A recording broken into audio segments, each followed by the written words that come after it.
Hi, I'm Kristen from Hammock Haven Farm, and we're doing something a little different today. This is not a cheese video. This is a video on DHI, also known as dairy herd improvement. So we'll be back when the girls freshen with some cheese videos, which should be in the next month or so. But until then, I wanted to teach some other dairy goat people how to get onto the DHI program. So I'm going to start, sorry, of course the dog decides to start barking now. I'm going to start a little bit just with what you're going to do when you're out in the barn, and then we'll go back in the house and kind of do things backwards and talk about the paperwork and what you need to do to get signed up. Now I can really only help you with Langston because that's the lab that we use, but we'll go through that as much as possible. It should be fairly similar for any lab, I would think. So Evelyn's sitting here helping me out. She's doing a couple weeks. But when I'm doing my DHI, I would have my supervisor come out here and just supervise my milking. I'm going to milk just like usual. She's not going to do it. She sits and watches me do the milking. Once I milk one of the goats, I'm going to take her milk, and I use a ladle like this right here. And I usually put it down in a Ziploc bag with a paper towel around it to keep it nice and clean and let it dry off in between animals. You want to ladle your sample of milk out and put it in one of the vials here, which I'm going to show you. You're going to fill the vial half full in the morning milking and half full in the evening milking. So one goat goes into one vial, 2 milkings into one vial. You're going to get a box that's like this so you can see what I'm talking about with the vials. And you need to bring this out to the barn when you're doing your testing. Here are your vials here, and each vial is going to have a little preservative, a little orange preservative tab in that, and there's a line on here. So just make sure when you're using a vial it's got the tab, the preservative. You're going to fill halfway to the line with the morning milking, halfway to the line with the evening milking. The other thing you're going to need, equipment-wise, is going to be a scale, and my scale is actually at Langston right now being calibrated, so I can't show it to you. I will link that in the comments. It is a Palouse. Not link it in the comments, sorry, my son's laughing at me. Link it in the description. What do I say here? Description is okay, right. The description. So I'll link the link for the scale that I use in the description. You need to send that out to be calibrated. And you can just send it back to Langston every year to be calibrated, and they'll ship it back to you. Put in a check for $15, and that covers the shipping. So anyway, milk, weigh it, have your supervisor look at the weights, sample it, put it in your box, have the supervisor watch you sample it, and then have her sign off on it when you're done with your test. It's just as easy as that. Now we just need to get them all in milk, get these babies here safely. So next thing I'm going to do, I'm going to put her in, we're going to go in the house, and I'll show you the paperwork to hopefully get you started on DHI testing. We're back inside now. To get started on DHI, you're going to have to fill out the paperwork under the performance programs on ADGA.org. I do both linear appraisals and DHI testing. It's just really important to me to have all that information on my animals, and it's something that I look for when I'm looking to buy a new animal in the herd too. I want something that's going to improve not only the conformation of my animal, but the production on my animal. So I'm back in the house. We're going to go over the paperwork. Once you've turned in the paperwork with ADGA, you need to contact the lab that you're using and get the paperwork from them. Once you've done that, really ADGA and your lab are going to do all the communication back and forth from that point on, and you don't have to do anything. Your lab is going to get all of your goats' information to ADGA, so it's nothing you have to worry about with communication there. So in the description, again, I'm going to link the contact information for Langston, how to get in touch with them and what you need from them, and they should send you off a box. And your box is going to look like this. You're going to have some paperwork in there. And inside your box, it's filled with all of these vials. And you can see I've started to put some numbers on the tops of some of my vials with Sharpie, and we'll go into that when we go into the paperwork. Each of your does is going to be assigned a number, and that doe's milk goes in the vial with her number on it. So without further ado, into the paperwork. The main sheet is going to be this supervisor's barn sheet. And I'm just going to go through column by column what you need to fill out and pretty much what everything means on here. At the very top, this is where your supervisor's signature goes. So after you do your test and he or she reviews your records and watches you weigh and everything, they sign off on it here. On the other side of the top is the test date that you tested. Occasionally we will test in the evening and then in the morning the next day, so I just put the first day, that first evening testing on there. Starting over here on our columns, I ignore string. I think that has something to do with commercial dairies who have different milking strings. I'm only milking 8 animals. Next thing we've got is your code and breed. Code means what station of, it's a status code. It means, is your doe milking? Has she kidded? Is she dry? Is this her first lactation? Those are going to be the main codes. The codes are down at the bottom of the page here in this little box. I know it's going to be hard to see, but 2 means kidded, means she's in milk. 3 means dry, and then the ones you're going to use other than that most often will be 6, first lactation. So you can see on mine, on this particular test, this animal was dry, kidded, 2, that means she's in milk, but she's not a first freshener. Here's another 2. There's a 3, another one dry, and these 3 6s mean that these are all 3 first fresheners. Underneath the code is the breed. I only have Alpines and La Manchas, so here's a I guess, for Alpine and LN for La Mancha. I'm not sure all the breed codes offhand. I can try to find that online, or if somebody would like to comment with what the other breed codes are, that would be helpful. Next column, we have the old status, their date, the last milk, and permanent ID. So let's start with the date, and that's the last time her status changed. So on this doe that's dry, I have 10/12 written here. That means that she went dry on 10/12. Let's go down to one of these that's in milk. Here's one in milk, 2/7. So that means on February 7th is when she kidded and came into milk. Permanent ID, these are their ADGA ID numbers. And you're going to have to fill this out. The first time you get this sheet, it's going to be blank. After that, it'll be filled out for you each time. And then last milk, these that have a blank, they weren't tested the previous month. They were already dry. These that have 2.6 pounds, that's what she milked the previous test. Now we're on to index numbers.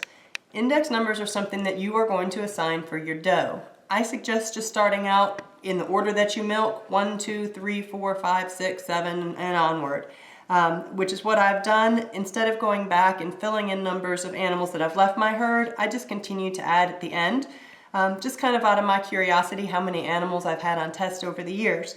So you see I've got 3, 12, 15, I'm up to 20 here. So some of my first fresheners this year, I'll just add on 21, 22, 23, but I could go back and add and make them 1 and 2 again.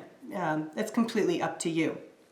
But I told you before when we were looking at the vials that you needed these index codes.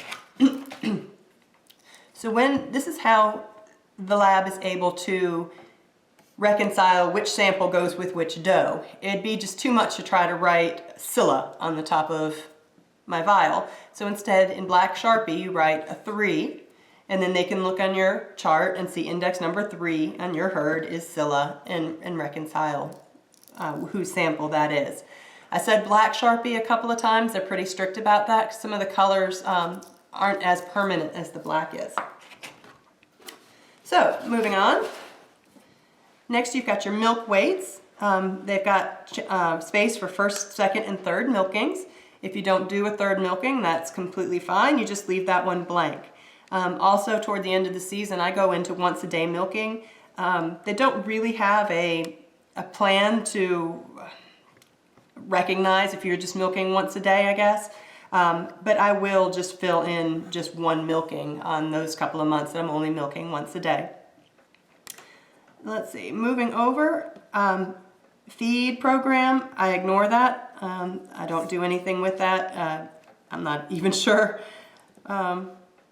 how they work that, really. It has to do with the feed and how you're feeding them and how they milk compared to that. Somebody else can help with that. I ignore it. Next thing is CAR, which is your condition affecting record, and you are going to need this sometimes.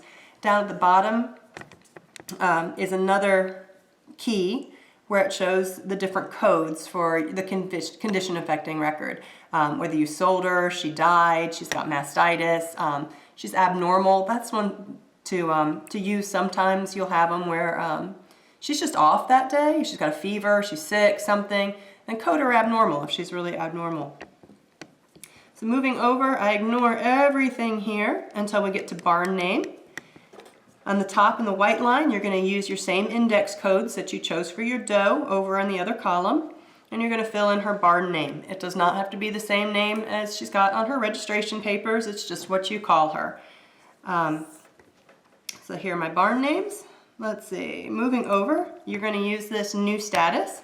Here are your codes, and again, those codes are down on the bottom under status codes. And this is where you're going to key if she kidded and the date that she kidded, or if she's dry and the date she went dry, if she left the herd, the date she left the herd, etc. So you're going to have to fill those out. New repro status. This is handy in the fall. It's not really required, but you put in number of breedings. If she's pregnant and the date that she was bred and became pregnant, it's handy just to keep track of that. You'll see when I get farther down there that some of mine have P's where it marks that they were coded pregnant that month. All right, moving over, you can put in the kids that the doe had, what sex they were, whether you kept them or sold them. I don't ever really use this. It gives space for 2 kids. A lot of times we'll have triplets. We've even had quads, and there's just not room to put that in there. So I don't use any of this. I don't use body weight. I don't use birth difficulty. You can if you'd like. And that's pretty much it. Old repro status. You know, I don't really keep track of that either. So that's mainly what you need to do on this paper. Let's move on to the next sheet. And this is one, be careful not to throw this away. It looks like it's just the mailing label, but it actually has paperwork that you need to fill out on it. You need to fill in the date of your test on here, and it'll have the date of the last test, your technician number, who's also your supervisor number. I ignore all of this all the way across here. This is for bulk tank weights. I ignore this. Yes, we want to test for somatic cell. No, we're not milked 3 times a day. So I click no on those.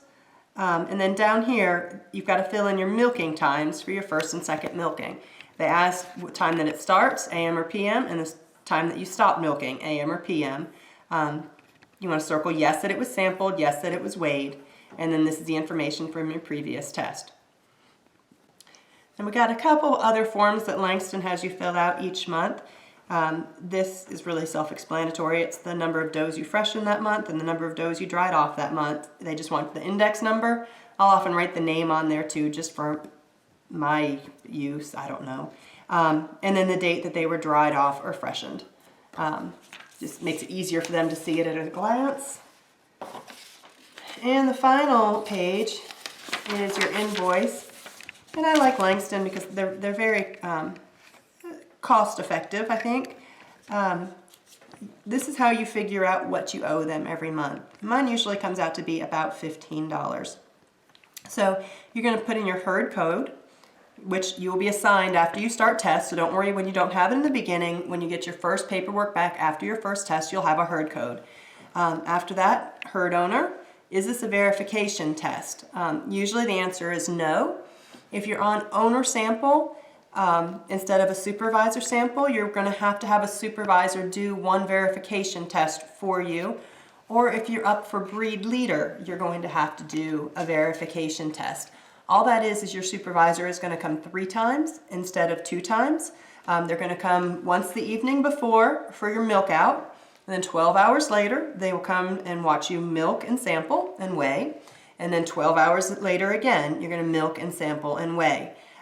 So most tests will say no verification test, but if it is actually a verification test, you need to put yes. The service affiliate fee is the number of does that you have on test times 8 cents. So if you have 8 does in your herd, that's 64 cents. And it doesn't matter if you only are milking 2 right then. If you have 8 on test, you need to pay for all 8 that month. So it would be 64 cents, not 16 cents.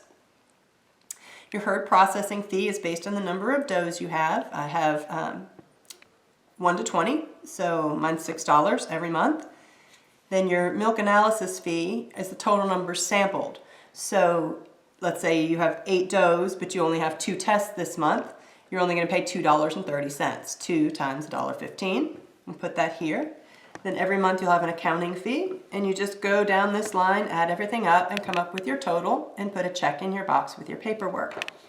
Once I've got my check, I've got this paper, my milking times paper, and my supervisor's barn sheet. I fold this all up and I put it into a Ziploc bag and stick it inside my box to mail. Do put it in a Ziploc bag because occasionally a sample will get spilled in the mail and you don't want your paperwork to get ruined. And Langston's really great and actually sends you your Ziploc baggie back every single month. Last thing I really have about the box here is they're rather particular about one piece of tape when you seal up the box. They don't want you just to tape it all to high heaven because it takes them a long time to open it up. So one piece of tape to seal it, and don't go taping the lids of your sample vials either. I do go through and just make sure that they're all stuck down real well, close real tight, but yeah, don't go duct taping the tops of them or you're going to have a lot of unhappy people at the lab. And then we're done, I think. Haven't talked about it much. Right. I just mentioned it was in there. Okay, last thing is the little preservative tab. This is going to be on your testing information too, usually. There's a little orange tablet in each vial, and this is your preservative. Make sure that each vial has a tablet in there. If it doesn't, don't use that vial, use another one. If you drop the tablet on the ground or whatever, just use another vial. If, let's say I do a test on Friday afternoon and can't get to the post office before it closes on Saturday and I'm not mailing it till Monday, then I will stick it in the refrigerator, especially if it gets hot here, until Monday. But most of the time it's okay just to leave it out and just send it priority mail, the next day or whatever. The test. That's probably a good thing to talk about. Most of the questions on the test are going to be things that I've covered on this video. Usually they have things about your different conditions affecting record codes. They'll have things about how to tape your box sometimes, about the preservative tablet sometimes, about how to fill out the accounting sheet. So, some of the questions are you had to have been there, but I hope I covered those things. If you have any questions, feel free to comment and I'll try to point you to the right information if there's anything you've got a question about. Also talking about supervisors a little bit. I've had people be concerned that there aren't any supervisors already, approved supervisors nearby. Don't let that stop you. Find a neighbor or a friend or somebody who would be willing to study this and take the test for you. And they don't have to know anything about goats, really. They're not going to have to milk your goats. They basically just come out and make sure that you're doing what you're supposed to be doing and watch that you're weighing everything correctly and sampling everything correctly. So don't be afraid to ask your friends and neighbors. Sometimes it's a good time for you to get to hang out, That's what we'd end up doing. Let's see. I think that's about it that I can think of. I know I'm probably missing something, but don't let this be overwhelming to you. I almost quit before I ever started this, and I'm really glad I stuck with it. It's not that hard. I mean, basically it's just doing what you're doing anyways and filling out a little extra paperwork. It's worth it. So stick to it. Good luck, and feel free to comment with any questions, and happy kidding.